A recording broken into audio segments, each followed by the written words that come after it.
தமிழ்நாட்டுல எல்லாமே சேஞ்ச் ஆயிடுச்சு. உங்க நகையையும் சேஞ்ச் பண்ணுங்க. உங்க பழைய நகைக்கு கிராமுக்கு 150 ரூபாய் கூடுதலா வாங்கி புது நகை எடுத்துக்கோங்க. அதே கம்மி சேதாரம் தான் உங்க லலிதால மட்டும்தான். ஆச்சி மசாலா. எந்த சமையலும் ருசி தேடும் ரகசியம் 20 ரூபாய்.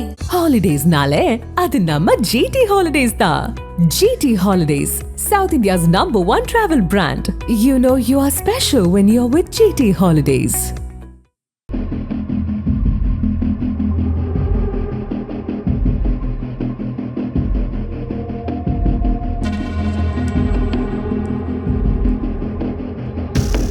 இந்தியா முழுவதும் பாஜகவுக்கு எதிராக தீவிரமாக செயல்பட்டு வரும் எதிர்க்கட்சிகள் அடுத்தடுத்து துண்டாடப்படுவது பெரும் அதிர்ச்சியை ஏற்படுத்தியுள்ளது.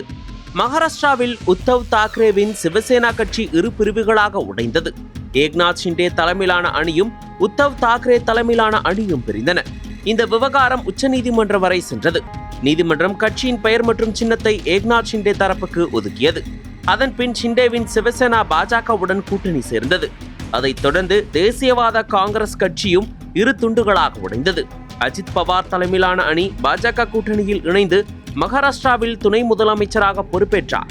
பின்னர் 2026 ஜனவரியில் பராமதி அருகே நடந்த விமான விபத்தில் அஜித் பவார் உயிரிழந்தார்.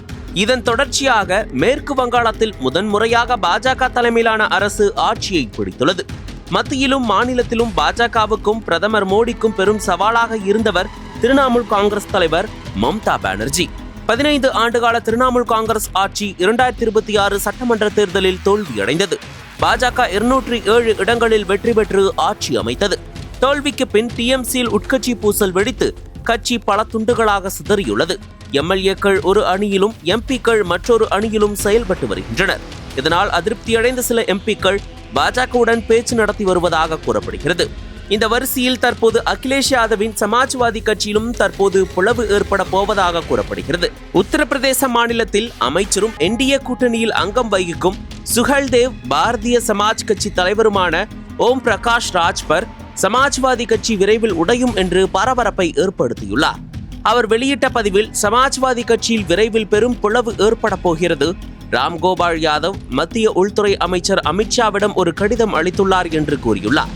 சுரங்க ஊழல் மற்றும் கோமதி நதிக்கரை மேம்பாட்டு திட்ட ஊழல் வழக்குகளில் சிக்கல் அதிகரிப்பதால் சமாஜ்வாதி கட்சி கலக்கமடைந்துள்ளதாகவும் ஒட்டுமொத்த கட்சியுமே பாஜகவில் இணைய தயாராக இருப்பதாகவும் அவர் கூறினார். செய்தியாளர்களிடம் பேசிய அவர், நான் சொல்வது முழுக்க உண்மை. ராம்கோபால் யாதவ் ஒரு பட்டியலை தயாரித்து அமித்ஷாவிடம் ஒப்படைத்தார். அப்போது இருவரும் புன்னகையை பரிமாறிக்கொண்டனர்.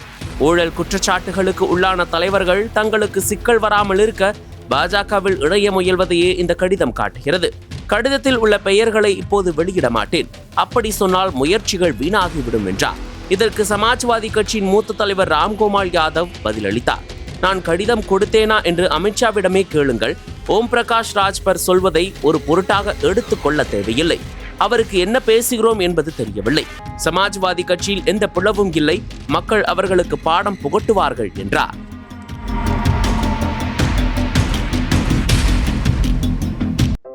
நக்கீரன் டிவிக்கு சப்ஸ்கிரைப் செய்யுங்கள். உங்கள் ஆதரவே எங்கள் பலம். ஆசிரியர்களுக்கு நண்பனாகவும் மாணவர்களுக்கு ஆசானாகவும் திகழும் தேர்வு வழிகாட்டி. ஒவ்வொரு பாடத்திற்கும் அனுபவமிக்க ஆசிரியர்களின் துல்லியமான தெளிவான விடைகள். CNC இருக்கு, தேர்வு பயம் எதற்கு? இது தீரன் பப்ளிஷிங் ஹவுஸ் விற்பனை வெளியீடு.